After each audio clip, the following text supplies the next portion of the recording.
아브람 스토리, 뭐 다른 스토리도 마찬가지지만 우리가 그 가인과 아벨 스토리도 마찬가지고 노아 스토리도 마찬가지고 또 그 전에 그 아담과 하와의 그 선악과 나무 뭐 이런 스토리 다 마찬가지지만 그냥 기존에 가졌던 관념대로 읽으면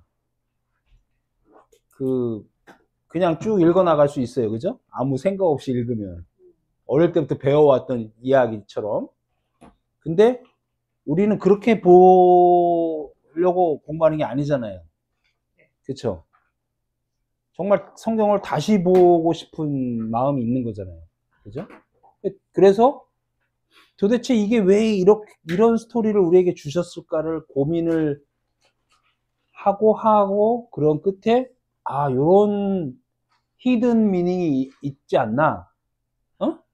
그런 걸 발견하는 그런 재미가 있고, 또 주제는 흔들리지 않게 하나님의 열심, 하나님의 일방적인 스토리. 그래서 우리가 누구인지를 알게 하시고 또 하나님이 어떤 분이신가를 알게 하셔서 그 두 개가 조합을 이뤄서 이제 우리가 새로운 존재로 새 땅과 새 하늘로 살아가게끔 그렇게 축복하시는 내용이다라는 거죠. 성경은. 자, 아브라함 스토리도 마찬가지. 그런 취지에서 보자면 아브라함 스토리가 쉽다 어렵다?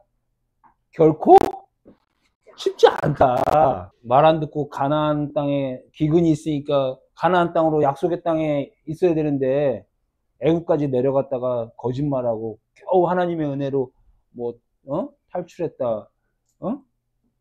이런 스토리인가?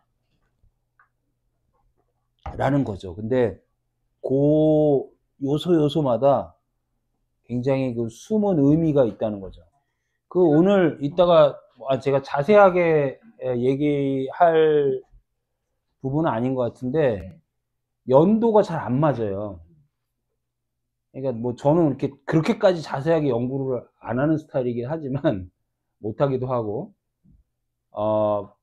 누구를 낳고 몇 세를 죽었더라 했는데 죽는 해에 애를 낳은 사람도 있어요.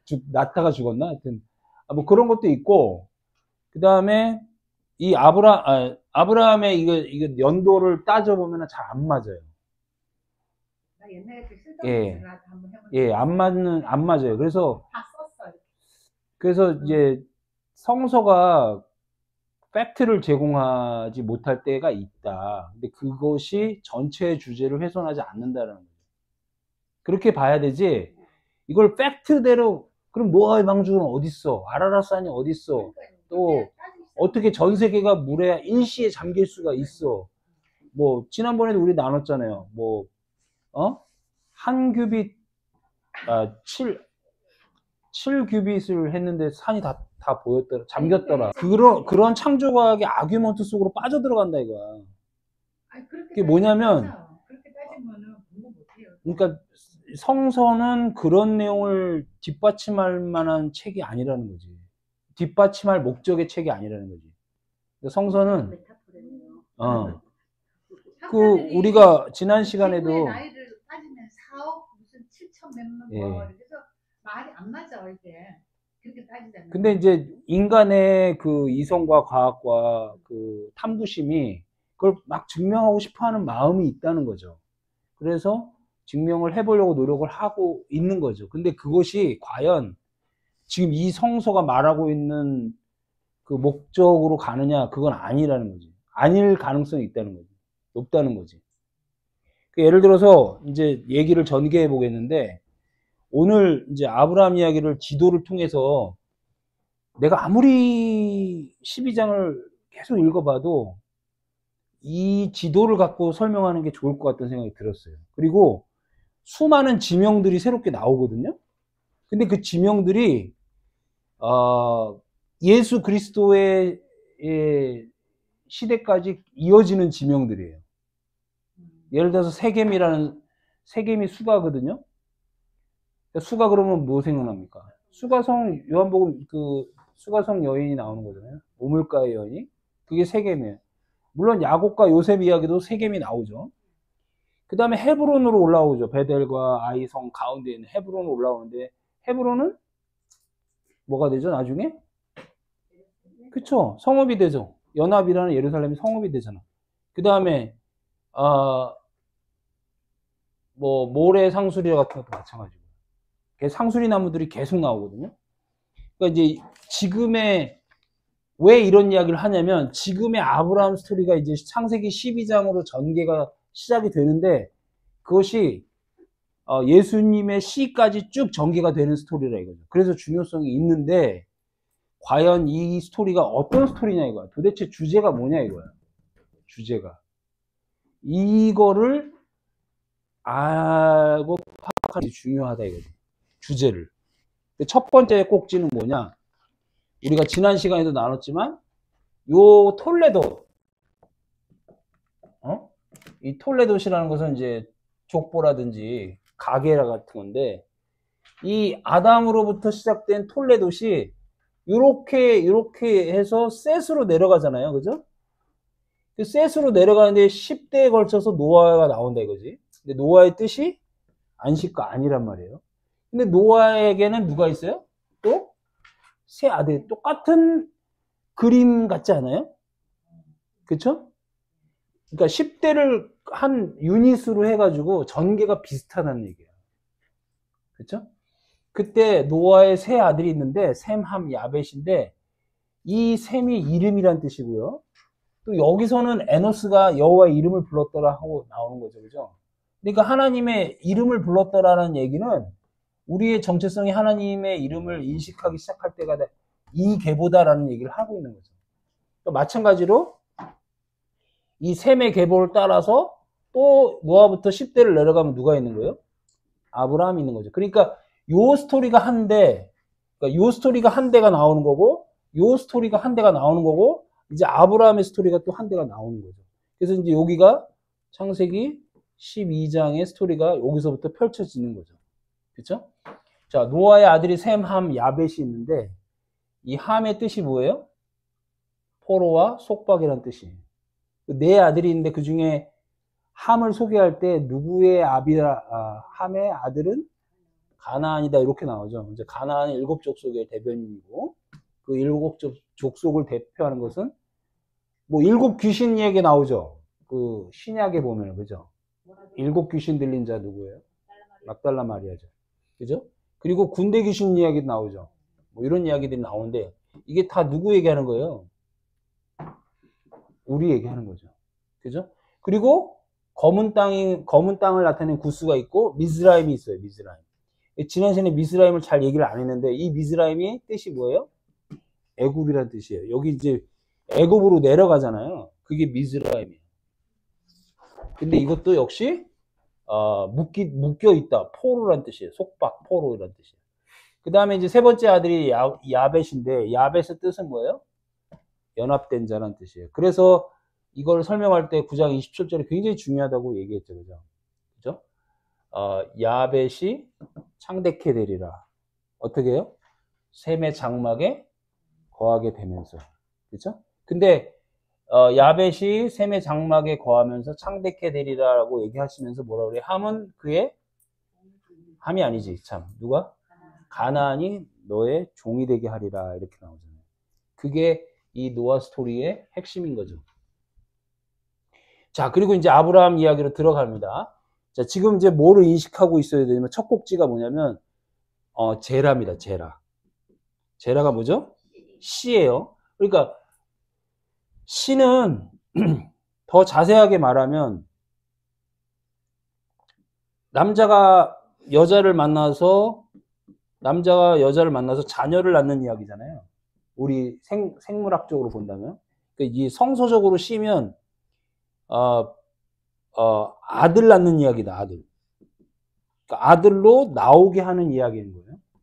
아들 낳는 이야기인데 예수 그리스도를 만나야지 우리가 여자인 우리가 씨 없는 자인 우리가 어떻게 예수 그리스도를 만나서 아들로 나오게 하느냐 이게 성서의 제라거든요. 그렇죠? 그러니까 여기 세 아들이 나온 거야 이렇게. 그리고 여기도 세 아들이 나오는데 이 세 아들이 다 누구예요? 이게 다 나라는 거예요. 나. 그러니까 내 안에 가인도 있고 하벨도 있고 내 안에 셋도 있는 거죠. 또 마찬가지로 셈, 함, 야벳도 누구예요? 나라는 거죠. 나. 또 여기도 마찬가지예요. 이 안에 이 아브라함의 자녀들이 식구들이 있는데 이게 다 누구예요? 이게 나라는 거예요. 요 프레임이 굉장히 중요하다는 거예요. 다시 한번 얘기합니다. 이 제라인데 왜 내가 제라를 자꾸 강조를 하냐면 제라, 시 그러니까 아브라함에게도 첫 번째로 12장에 준 약속이 뭐예요? 너의 민족 내가 지시한 땅으로 가라. 그리고 거기서 어떻게 돼요? 민족을 이루게 하겠다. 그래서 복 줄 자에게 복 주고 저주할 자에게 저주하겠다. 그 얘기 아니에요. 이게 이제 언약이잖아요. 이거 물리적인 땅이 아니라, 그죠? 너를 새 하늘과 새 땅으로 내가 만들겠다. 그리고 그 민족을 이루려면 뭐가 있어야 돼요? 자손이 있어야 될 거 아니야. 그게 뭐예요? 씨잖아요. 씨 얘기하는 거예요. 그러니까 그게 복이 된다 이거죠. 그죠? 그리고 이제 그런 언약을 이제 허락을 해 주시는데 이 제라, 이 씨를 이제 그리스도라는 그런 메타포를 줘가지고 예표를 줘가지고 번성케 하겠다는 얘기인데 중간에 이 씨의 위기가 찾아옵니다. 그러니까 제라의 위기의 스토리인 거야. 그러니까 나라는 존재가 가나안인데 이 가나안을 벗어나 가지고 말씀으로 출애굽해야 되는 거죠. 다시 내가 애굽이었는데 이것을 출애굽해 가지고 광야로 간 다음에 어디로 가요? 가나안으로 나와야 되는 거죠. 요게 3일 길이잖아요. 그렇죠? 그러니까 요렇게 나와야지 내가 아들로 나온다는 거 아니에요. C로 나온다는 거 아니에요. 그죠? 근데 이 여정에 뭐가 와요? 위기가 온다는 거지. 근데 그 위기를 하나님의 열심과 하나님의 노력으로 벗어나게 하는 스토리라는 거죠. 그죠? 요런 구조를 가지고 한번 보자 이거죠. 그래서 처음에 12장을 시작하기 전에 아브라함의 그 계보가 나오죠. 그때 지난 시간에 여기서부터 했잖아요. 그죠? 지난 시간 아무도 안 했어요. 다시 정리해서 올리려고 일부러 안 했어요. 그래서 이렇게 아브라함의 스토리가 나오는데 결국에는 이거거든요. 결국에는 아브라함의 스토리가 아브라함을 불러서 뭘로 나오게 하는 거예요? 아브라함으로 나오게 하면서 아들을 갖게 되죠. 그죠? 이삭을 갖게 한다는 거고. 사레를 불러서 뭘로? 사라로 갖게 하는데 이 사레가 낳는 이 둘이 하갈이라는 몸종을 통해서 이스마엘을 낳는데 이것은 몸의 자녀, 육의 자녀라고 소개를 하고 있잖아요. 그러니까 얘는 언약의 자녀고, 그지? 결국에는 이것도 뭐에 관한 이야기예요? 씨에 관한 이야기인 거죠. 그렇죠? 자, 그래서 지난 시간에 12장을 들어가기 전에 11장 후반부에 이 아브라함의 가계를 이렇게 소개를 해줬어요. 그죠? 데라의 아들이 누구예요? 아브라함, 나홀, 하란인데 하란의 딸이 밀가인데 나홀의 아내가 누구라고? 밀가라고. 그리고 하란의 아들이 누구예요? 롯. 또 다른 이거 딸이냐? 딸이에요? 그러죠? 이렇게 이스가라. 그리고 사례가 있다. 그죠? 그래서 뭐 얘기했죠? 우리가? 지난 시간에? 근친혼 같은 거 얘기했잖아. 그죠? 친족혼, 근친혼에 대해서 얘기했잖아요. 왜 이런 일이 벌어졌을까? 그러니까 왜 이런 일이 벌어졌을까가 아니라 왜 이거를 소개하고 아브라함을 소개했는지 그거에 대한 가능성 있는 해석을 한번 했잖아요. 그렇죠. 무촌의 관계다. 그러니까 하나님의 나라는 시집가지도 아니하고 장가가지도 아니하고. 그러니까 너는 누구예요? 아닌 거지. 이런 개념을 소개를 해주고 있다는 개념으로 볼 수 있다는 거죠. 그리고 나서 되게 재밌는 게 이제 저쪽으로 들어갑니다. 여기서 누가 죽어요? 맨 처음에. 이게 떠나기도 전에 얘가 죽어요. 그리고 아버지는 하란 가서 죽어요. 그죠? 재밌는 게 하란이라는 뜻이 하란이라는 게 사람 이름이잖아요. 근데 하란에서 데라가 죽는다 이렇게 나와요. 그쵸? 그러면 하란이 어떤 도시 이름이기도 하잖아. 뭐 김안동이라고 있을 수 있잖아. 김안동 씨가 안동에서 죽을 수 있잖아. 맞죠? 아, 그런가? 김안동 아버지가 김안동에서, 아니, 안동에서 죽을 수 있잖아. 그런 셈이지, 말하자면. 맞죠? 지금 성서가 지금 그걸 기록하고 있거든요? 근데 왜 이걸 기록하냐 이거지. 왜 이런 식으로, 그냥, 김안동 씨 아들 김안동 씨가 죽었을 수도 있지, 뭐. 안동에서 죽었을 수도 있지, 뭐. 이렇게 얘기하면 할 말이 없겠지만, 뭔가가 있다는 거지. 지금 이 스토리는 지금 이 스토리는 이렇게 가는 거죠. 이렇게. 왜 이런 스토리, 여기는 죽고 여기도 죽고 이런 스토리를 갈까? 그거가 이 제라를 보면서 이 우리의 이야기를 보면서 이걸 한번 보자고요. 12장은. 그죠? 그래서 제가 지명과 이름에 좀 힌트가 있어요. 예를 들어서 첫 번째로 하란이란 뜻이 뭘까요? 하란은 바싹 마른 상태. 그럼 맛배기로 사람 이름 공부 조금 해보고 가봅시다. 지도로. 12장을 읽어 내려가면서 롯은 세 명이 갔다 그랬잖아요. 아브라함부터 볼까요? 아브라함은 높다라는 뜻이에요. 높다. 높은 자. 사례가 재밌어요. 사례가 공주, 또 우두머리, 두목 이런 뜻이 있어요. 그 다음에 롯은 두 개의 뜻이 있는데 하나는 덮여져 있다.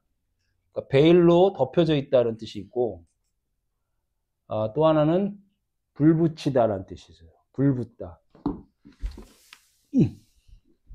나중에 소돔과 고모라 땅을 택하죠. 이 친구가. 그리고 나중에 어떻게 돼요? 망하면서 다 불바다가 되죠. 그죠? 이런 게 힌트예요. 그죠? 성서에 왜 덮여 있다 이거 덮여 있다. 베일로 덮여 있는 거예요. 또 사례 같은 경우에도 지가 머리야. 이런 거. 아브라함 높다. 아브라함은 뭐예요? 열국의 아버지. All nations father이잖아요. 사라는 산자의 어미 이렇게 돼 있죠. 그래서 오늘은 지도를 참고하면서 12장 본문을 쭉 읽어 내려가는 식으로 하겠습니다. 자, 12장 1절. 자, 먼저 지도를 한번 먼저 대략적으로 볼까요? 세 덩어리를 볼 수 있어야 돼요. 첫 번째 덩어리는 여기에요. 여기가 어디죠? 우르는 도시고, 지역이 어디예요? 바벨론 지역이에요. 갈대아. 성서에서는 여기를 갈대아 지역이라고 하는데, 갈대아는 사실은, 고대보다 훨씬 뒤에 지어진 이름이에요. 그러니까 그 당시의 이름으로 치자면 바벨론이에요, 여기가. 그럼 바벨론이라고 하면 뭐가 생각나요? 바벨탑이 있어야겠죠, 그죠? 바벨탑을 쌓은 애들이 누구예요? 가나안의 후예들. 그러니까 그 후예들이 여기 있었다는 거예요. 그러면 아브라함도, 데라도 아브라함도 바벨론에 바벨탑을 쌓은 자들의 후예들인 거예요. 이 바벨탑을 쌓은 자들이 누구예요? 이제 우리죠, 우리. 우리라고 보시면 돼요. 자기들의 이름을 높이는 자. 바벨탑 쌓을 때 기억나세요? 뭐 대신에 뭐를 쌓죠? 돌 대신에 벽돌, 진흙 대신에 역청. 이게 뭐라 그랬죠? 인간의 행위라 그랬죠? 행위 믿음이라 그랬죠? 율법 믿음이라 그랬죠? 메타포로. 이게 다 메타포예요. 그러니까 요 본성을 가진 자들이 살았던 곳이 여긴 거예요. 그죠? 두 번째, 약속의 땅 가나안은 여기를 얘기합니다. 그죠? 세겜과 모래, 상수리나무, 헤브론인, 베델과 아이성이 있는 요 땅을 얘기하는 겁니다. 요게 요단강이에요. 요게 뭐죠? 갈릴리 바다고, 요게 요단강이고, 요게 사해고, 그죠? 요 지역이 가나안 땅입니다. 그 다음 세 번째 땅은 어디 알아야 돼요? 애굽 땅을 알아야겠죠. 애굽. 미스라임을 알아야겠죠. 그죠? 미스라임은 아까 공부했듯이 누구의 아들이라고요? 함의 아들이고 뜻이 뭐예요? 포로하고 속박이라는 뜻을 갖고 있는 거예요. 그러니까 묶여있다는 뜻이죠. 그러니까 묶여있으니까 뭐 해야 돼요? 탈출해야죠. 그게 뭐예요? 출애굽이죠. 출애굽해서 어디로 가요? 약속의 땅으로 가는 거죠. 출애굽하는 거죠. 출애굽할 때 그 다음에 바로에게 뭐가 내려요? 재앙이 내리잖아요. 출애굽할 때 10가지 재앙 내리잖아요. 근데 이 바로가 뭐 잘못했다고 재앙이 내리잖아요. 사례를 누이 사건을 벌일 때. 세 번째, 애를 죽이잖아요. 장자의 죽음. 시의 위기가 찾아오죠. 출애굽 사건 때. 지금 만약에 바로가 이 사례를 취했다면 어떻게 되는 거예요? 만약에 바로가 왕이잖아요 지금. 근데 예뻐가지고 데리고 오잖아요 사례를. 그러면 그 다음에 어떻게 되는 거예요? 왜 데리고 왔어요 이 사례를? 마누라가 지금 256명이에요. 그럼 어떻게 하려고? 취하려고 데리고 온 거 아니에요? 그러니까. 오케이. 그러면 취하면 어떻게 돼요? 그 시의 위기가 되지 않아요? 그쵸. 시의 위기가 나오잖아요. 그러니까 출애굽 사건하고 어때요? 그리고 예수님이 거기서부터 또 탄생하실 수도 있겠네. 그렇죠. 그러니까 이 제라의 계보, 예수의 계보로 타고 가는데 위기가 찾아오는 거죠. 말씀 잘하셨어요. 예수님도 호적하러 어디로 가요? 그거 제라의 위기 아니에요? 진짜. 예수님이 내려간 게 아니죠. 어쨌든 이때 내려가잖아요. 호정령이 내려가지고 죽을까봐 내려가잖아요. 다시 올라오잖아요. 그쵸? 굉장히 스토리가 어때요? 유사성을 갖고 있다는 거죠. 출애굽 사건하고 이 사건하고 그 다음에 누가 내려가요 또? 야곱도 내려갔다 오잖아요? 물론 야곱은 여기 고센 땅에 정착을 했지만 내려갔다 오잖아요. 근데 내려갔다 누가 와요? 맨 나중에 누가 와요? 뼈. 요셉의 뼈가 오죠. 그게 어디로 돌아와요? 세겜으로 돌아와요. 그러니까 세겜이 굉장히 중요한 장소고요. 이따가 얘기했지만 야곱이 베델로 올라가라고 했는데 세겜에서 어떤 일이 벌어지죠? 디나가 강간을 당해서 세겜에 그 할례를 통해서 다 죽여버리잖아요. 그래서 그 다음에 스토리가 어떻게 돼요? 아브라함 회개 비슷하게 하고 회개를 어떻게 하죠? 식구들을 다 불러 모으죠. 그쵸. 은은 이 귀걸이, 목걸이 다 빼서 어디다가 묻어요? 그게 어디예요? 세겜이에요. 그리고 나서 어디로 가요? 베델로 가는 거예요. 이 스토리가 어때요? 굉장히 그러니까 유사하기도 하지만 이 두 장소로 왜 자꾸 오게 되는지 거기에 어떤 힌트가 있단 말이죠. 아구가 있단 말이죠. 그렇죠.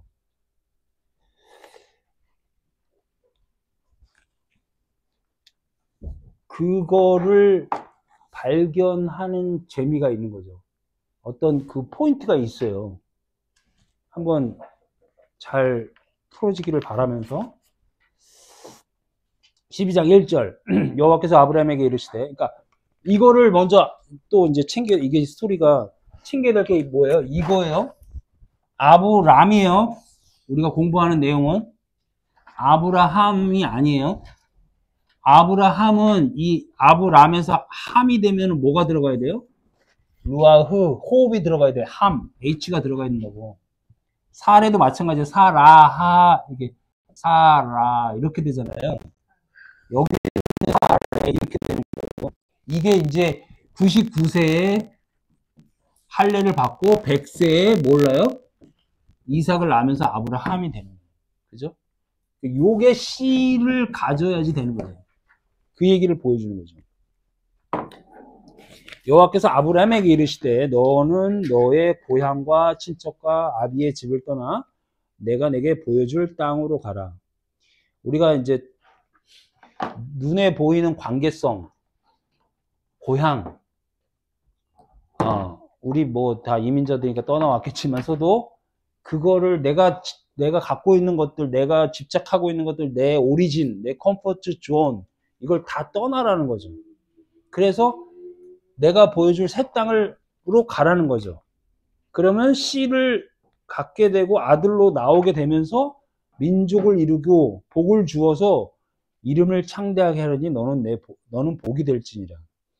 나중에 이제 한번 예상할 텐데 복이 이제 바라크라고 쓰는데요. 복이 이제 무릎 꿇다야 합니다. 무릎 꿇다. 복의 뜻이 무릎 꿇다라는 뜻이 있어요. 나중에 볼게요. 3절.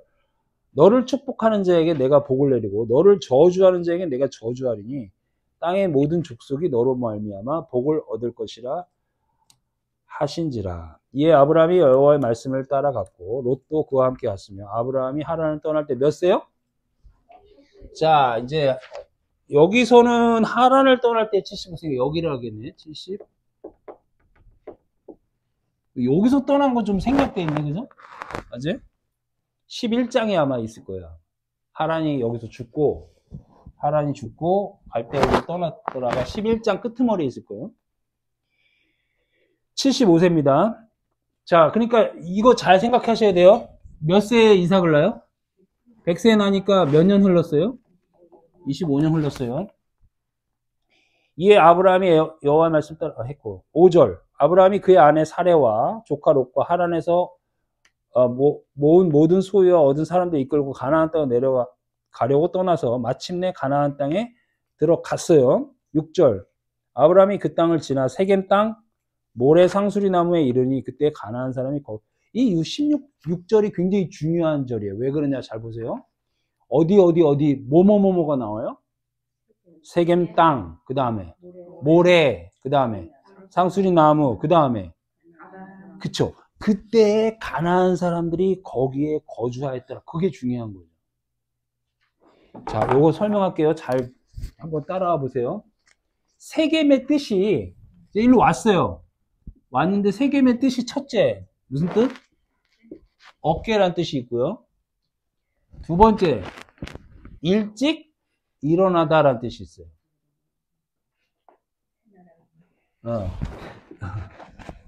이 일찍 일어나다는 뜻에 성서에 보면은요,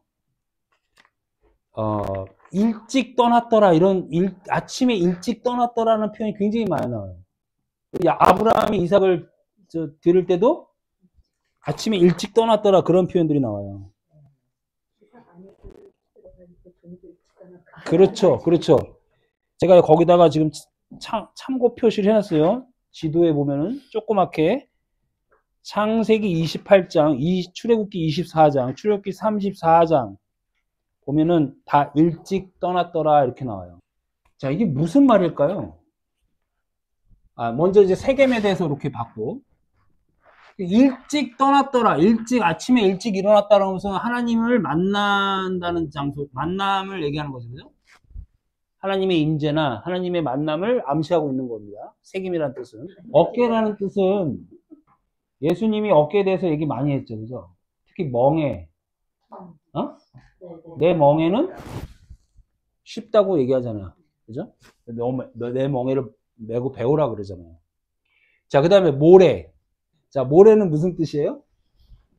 가르치다라는 뜻이에요. 그 다음에 이제 상수리 나무. 여러분들 시간이 있으면 검색어에다가 잘 모르겠어요.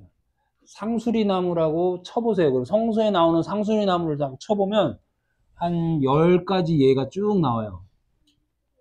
그 중에 제일 재밌는 상수리나무가 압살롬 머리 길어가지고 걸리죠.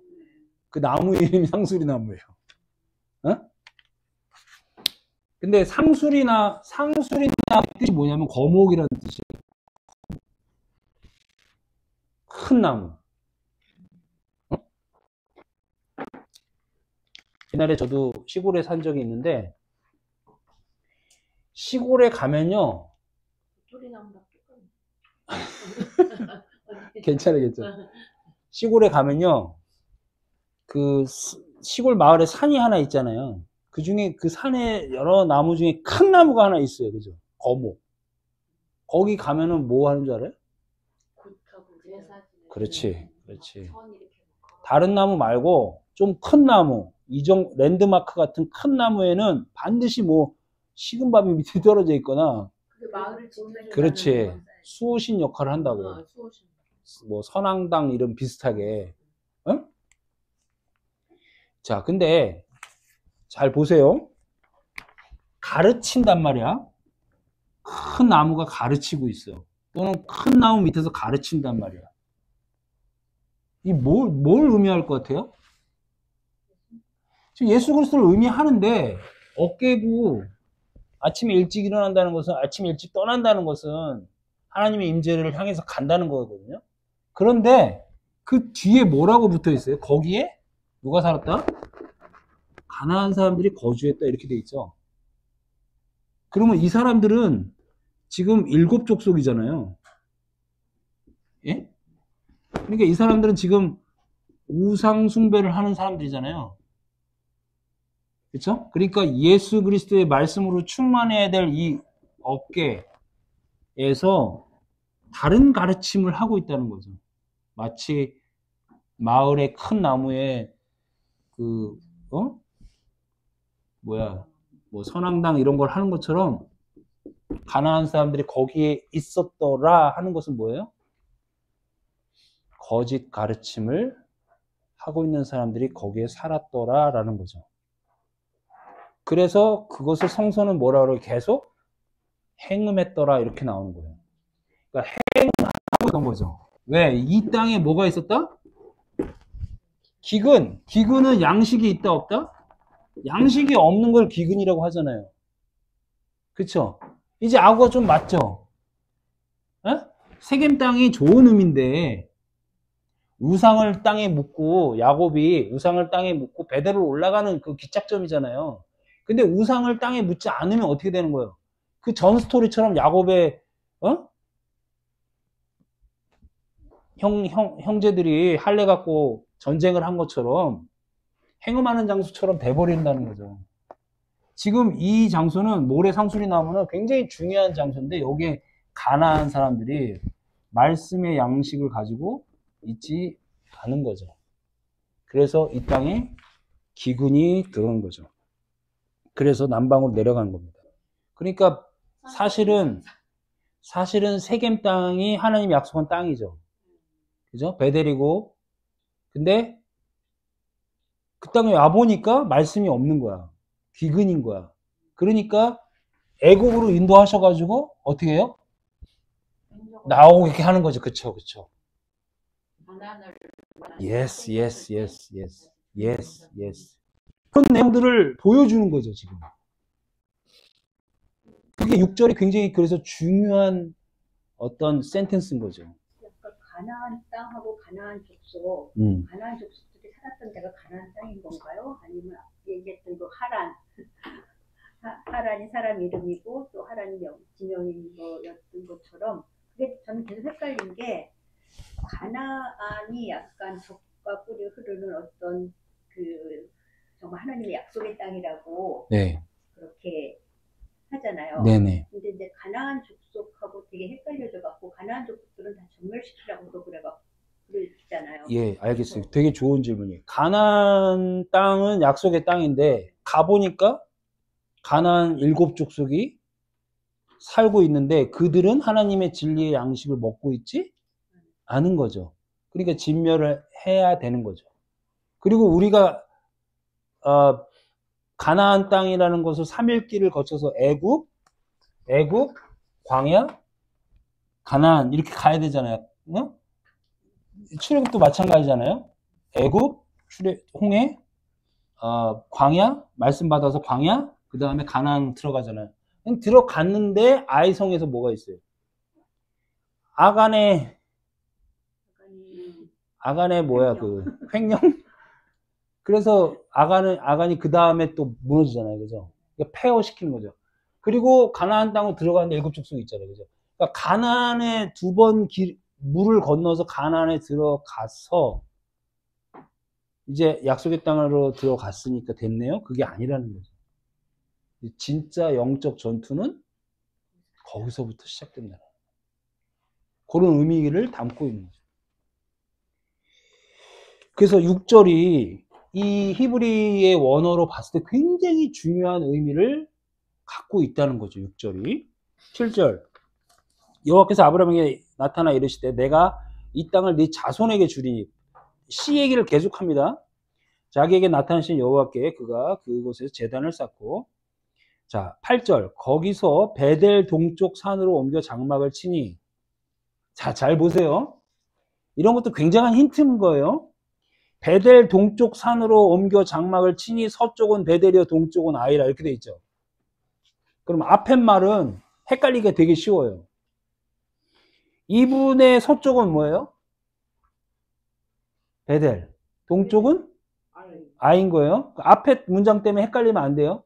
베델 동쪽이니까 동쪽이 베델이야 이렇게 하면 안 돼요. 오케이?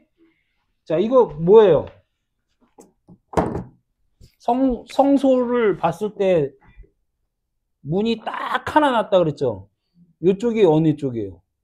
동쪽이고 지성소가 있는 쪽이 서쪽이라고 그랬잖아요. 그럼 서쪽에 뭐가 있는 거예요? 벳엘. 동쪽으로 아이성. 그러니까 하나님의 지성소랑 멀어지는 쪽이 어디예요? 아이. 하나님의 지성소랑 하나님의 집 벳엘. 하나님의 집이 어느 쪽? 서쪽인 거야. 근데 지금 아브라함이 여기 서 있는 거죠, 이렇게. 그쵸? 응. 그러니까 여기 아이는 폐허란 뜻이에요. 그리고 여기는 하나님의 집이란 뜻이에요. 지금 아브라함이 여기 있는 거예요. 그쵸?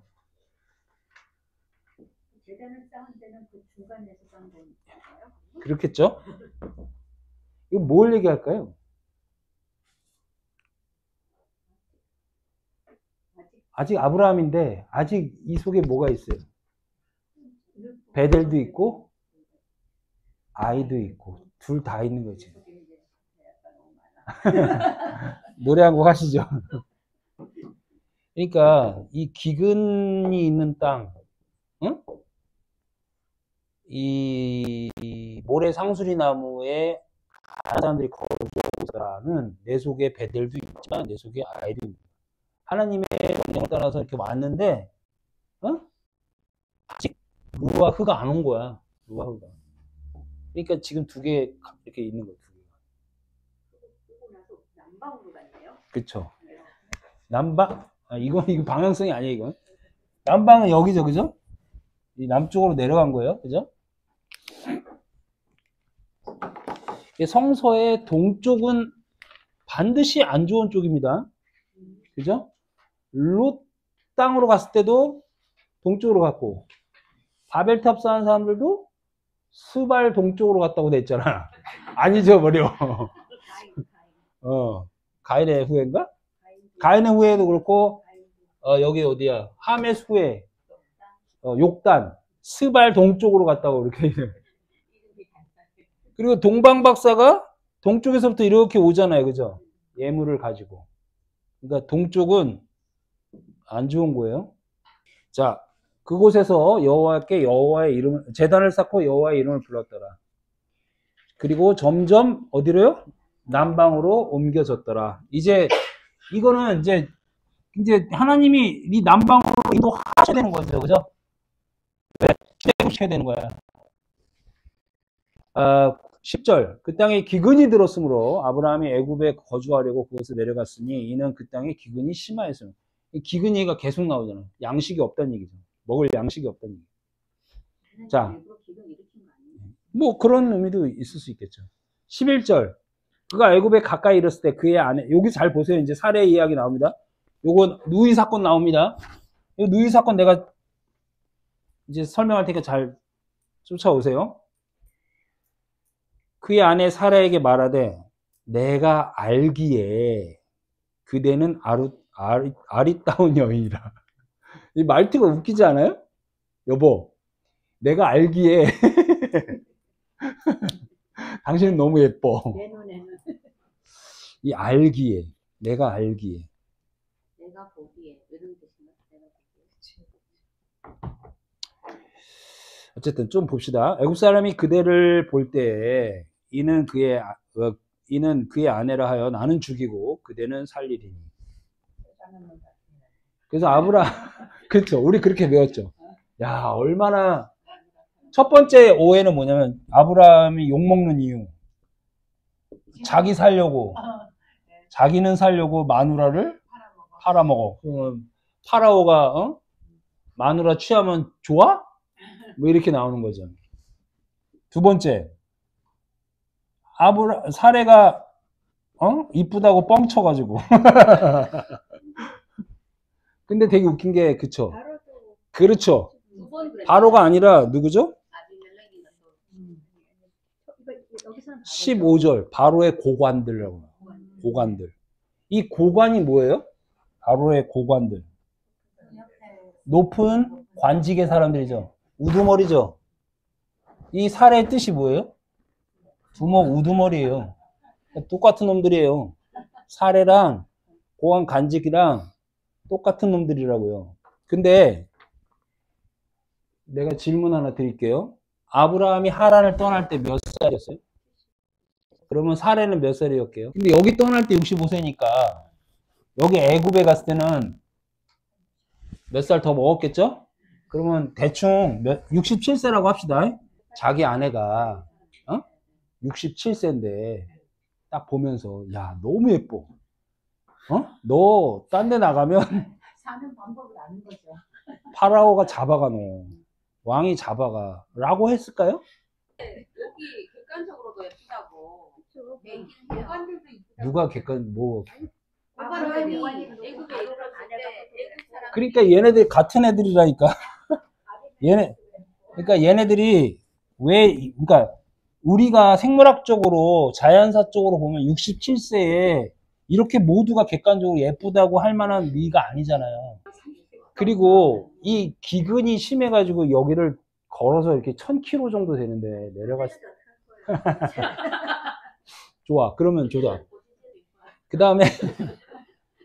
다음에 이제 바로한테 갔잖아요.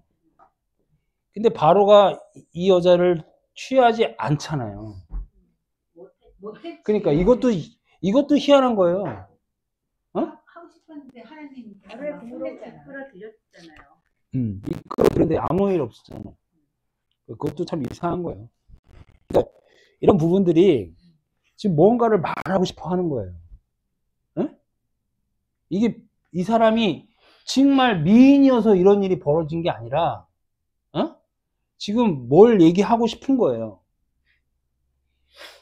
이 누이 사건은 이 바로 그리고 이 바로가 왜 나한테 거짓말을 했냐고 했는데 그러면서 양과 소를 주잖아요.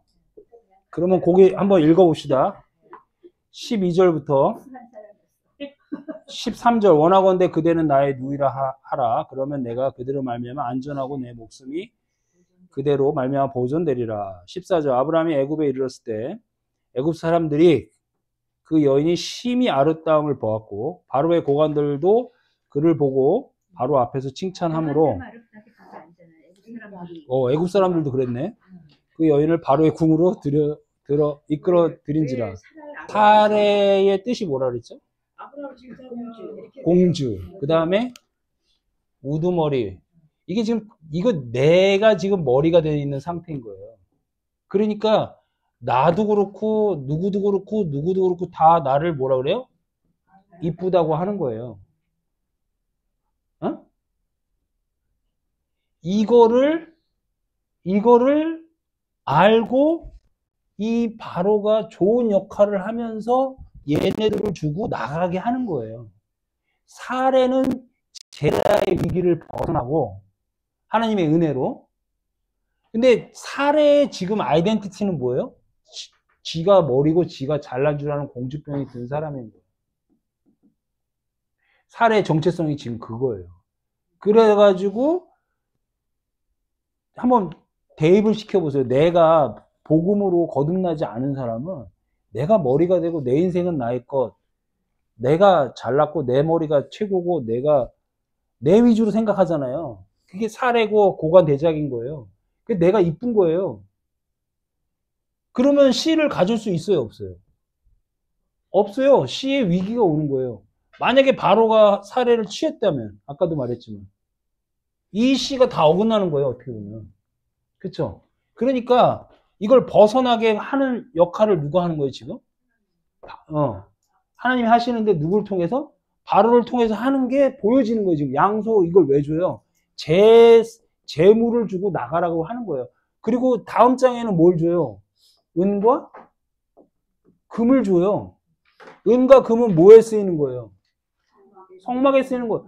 은, 금 나오면 은은 속전이고요. 금은 성소를 짓는 재료들인 거예요. 이걸 주고 나가라 그러는 거잖아요. 아니 바로가 예를 들어서 67세 된 여인을 속여서 누이라고 내가 들어왔어. 궁으로 들어왔어. 그게 뭐? 내가 양과 소를 다 후대하고 내가 아름다워서 취했어. 그러면 뭐 아내인데 누이라고 속였어. 그게 뭐 어쩌라고? 그게 혼났잖아요. 아니 그러니까 마음대로 할 수 있는 거 아니야? 그래서 하고 싶어. 바로 그러니까 그렇게 인간적으로 생각하자면 그쵸 충분히 하고도 남죠. 그쵸. 그래. 그러니까 이 모든 것들이 뭔가를 담고 있다는 거죠 지금. 그러니까 그 뭔가를 담고 있는 것을 유추를 계속 해보라는 거예요. 지금 사례는 우두머리고 공주고 머리고 뜻이 나밖에 모르는 거예요. 나로 꽉 차 있는 거예요. 그러니까 사람들이 너 보암짓하고 이쁜 짓하고 뭐 이런 나의 옛 자아인 거예요. 근데 그걸로는 안 되잖아요. 그러니까 출애굽 시키는 거잖아요. 속박돼 있단 말이에요. 내가 나에 의해서 속박돼 있는 포로 생활을 하는 거예요. 미츠라임인 거예요.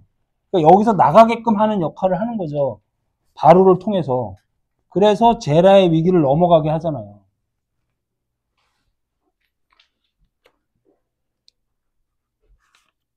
어디까지 했죠? 6절 볼까요? 이에 바로가 그로 말미암아 아브라함을 후대했어. 아브라함이 양과 소와 노비와 나귀와 낙타를 얻었더라. 그러니까 양, 소 이거 다 제사에 쓰이는 거죠. 제사는 속죄를 상징합니다. 그죠? 그리고 나귀는 뭐예요?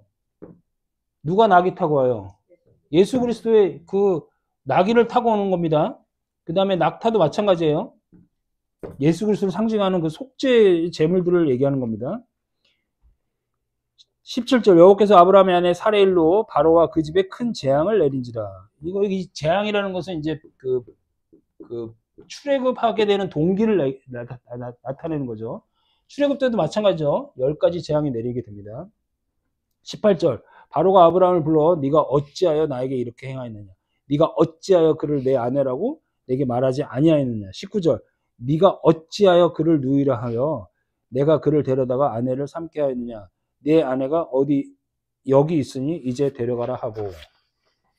어찌하여 몇 번 나와요? 3번.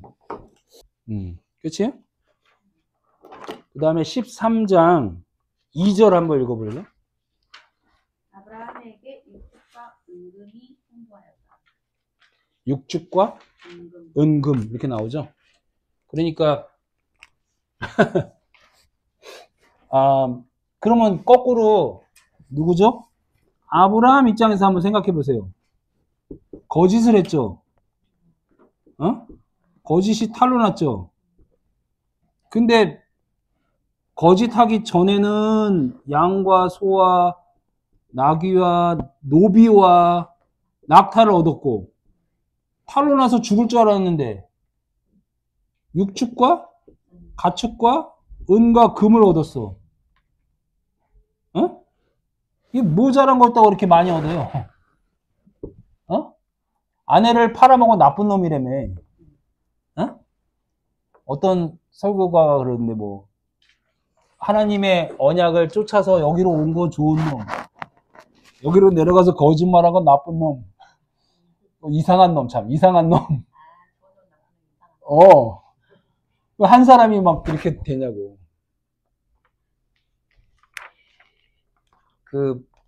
이 아브라함을 지금 출애굽시키려고 하나님의 계획을 그리고 제라의 위기로 넘어가게 하시는 거죠.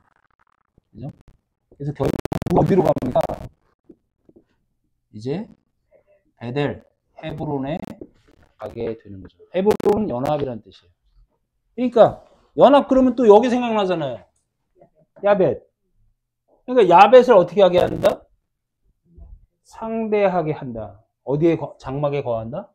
셈의 장막에 거해서 창대하게 한다. 너로 큰 민족을 이뤄서 창대케 하리라. 아브라함에게 언약하신 말씀입니다. 근데 어디에 머물러요? 헤브론. 연합하는 자로. 누구랑 연합하는 거예요? 하나님과 연합하는 자로 나오게 하겠다는 거죠. 자, 그리고 지금 여기까지 이제 올라온 게 12장이에요. 이 13장에 이 세 사람이 같이 올라온 거예요. 근데 롯의 목자와 아브라함의 목자가 서로 다투죠? 그죠? 그래서 얘가 이제 너가 좌로 가면 내가 우로 가고 너가 우로 가면 내가 좌로 가겠다 이렇게 얘기하죠? 그래서 나중에 롯이 어느 땅을 선택해요? 소돔과 고모라 불 붙는 땅을 선택하잖아요. 그리고 이제 롯과 헤어지는 이제 사건이 13장이란 말이에요. 그러니까 이 아브람이 아브라함으로 나오게 하고 사레가 사라로 나오게 하고 이 롯은 어떻게 되는 거예요? 없어져야 되는 거예요. 이렇게 나오게 하려면. 근데 이 롯이 뭔데? 뜻이 뭐예요? 덮여 있는 거예요. 얘는 열어 제껴줘야 되는데 안 열어 제껴지는 거예요. 그리고 온데 간데마다 뭐예요? 분란을 일으키는 거예요. 불 붙는 거예요. 누구 생각나네 자꾸. 덮여 있고 진리의 뚜껑이 덮여 있는 거야. 이런 얘기를 하고 있는 거죠. 여기까지 이해됐어요? 자, 12장 이야기가 상당히 이해하기가 쉽지가 않았어요, 사실은. 근데 이 지도를 통해서 왜 이렇게 이끄셨나를 잘 보시면 결국에는 출애굽 사건. 출애굽해야 속박에서부터 포로에서부터 묶인 것에서부터 얘 자아로부터 풀어져야 광야를 거쳐서 겉말씀 갖게 하시고 그 다음에 진리의 땅으로 약속의 땅으로 새 하늘과 새 땅으로 나오게 하시게 하는 하나님의 열심과 은혜라는 거죠. 예고편이에요. 맞아요. 예고편, 예표, 포셔도우라고 그러죠. 결국 성서의 굉장히 중요한 핵심은 출애굽 사건인데 그러니까 예수님의 그 아까 호적하는 얘기지 그것도 출애굽 사건이 약간 들어있는 거야. 싹 들어있는 거죠. 그러니까 이게 하나님은 가만히 보니까 내가 무릎을 딱 쳤다니까요. 완전히 스토리텔러야. 이런 스토리텔러가 어디 있어요? 지금 여러분들 가인과 아벨 스토리 우리 배웠잖아요. 노아 스토리 배웠잖아요. 아담과 이브 스토리 배웠잖아요. 다 디퍼런 스토리잖아요. 근데 어때요? 맥락이 다 똑같잖아요. 이런 스토리텔러가 어디 있어요? 나니아 연대기 저리 가라죠. 맞죠? 게다가 지금 스토리를 계속 통해서 다 우리가 누군가를 계속 보여주잖아요. 그리고 그런 옛 자아가 이제는 너희들이 베델과 아이성의 중간에 서 있는 사람처럼 하나님의 말씀도 있지만 막 없어져야 될 것들이 굉장히 많잖아요. 이 안에. 그 중간에 서 있는 자를 이제 끄집어내서 남방으로 내려가게 하시고 여긴 양식이 없으니까 이제 출애굽해서 양식 갖고 약속의 땅으로 가게 하신 하나님의 열심인 거죠. 13장에는 롯 헤어지는 이야기, 14장에는 국제전쟁, 9개 부족이 막 싸우죠. 그래서 318명이 가신하고 싸워서 이긴 다음에 누가 나와요? 중요한 사람 하나 나오잖아요. 멜기 세덱이 나와서 떡과 포도주를 주니까 11조로 드리잖아요. 근데 떡과 포도주를 아브라함이 먹게 안 먹게 해요? 안 먹게 해요. 떡과 포도주는 어디서 먹어요? 요한복음 17장 다락방. 거기서 떡과 포도주를 떼서 주셔야 되는 거예요. 그러니까 예표가 또 나오는 거죠. 거기서 먹으면 아직 먹으면 안 되는 거예요. 때가 안 됐어요. 근데 예표를 보여주는 거죠. 그리고 그게 몇천 년 전이야. 예수님이 다락방에서 요한복음 17장에서 떼어주는 거예요. 그래서 먹게 되는 거예요. 그게 우린 거예요. 그러니까 옛 자는 떡과 포도주를 마실 수 없어요. 아직 출애굽도 안 됐는데. 출애굽 했구나.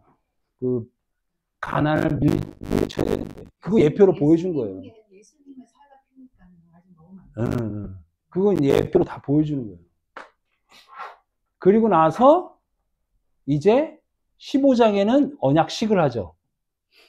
동물 쪼개는 사건. 그런 식으로 쭉쭉 나옵니다. 그죠? 아무것도 모르고 율법 행위 믿음으로 오랜 시간 살아왔었는데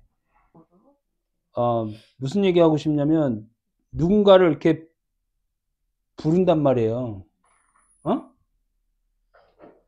트리거가 있단 말이에요. 그죠? 지금 이렇게 배우시는 게 또 하나의 트리거가 된다 이거예요. 그래서 또 시간이 지나면 우리 단풍님이 누군가에게 이런 복음을 전해줘서 그게 아들 낳는 이야기예요. 하나님이 아들 낳는다는 게 무슨 의미인가를 잘 생각해 보세요. 근데 그게 아브라함의 스토리에서만, 그러니까 성경에 있는 인물들만 해당되냐고 아니라고요. 우리들에게도 아들 낳는 이야기를 해주십니다.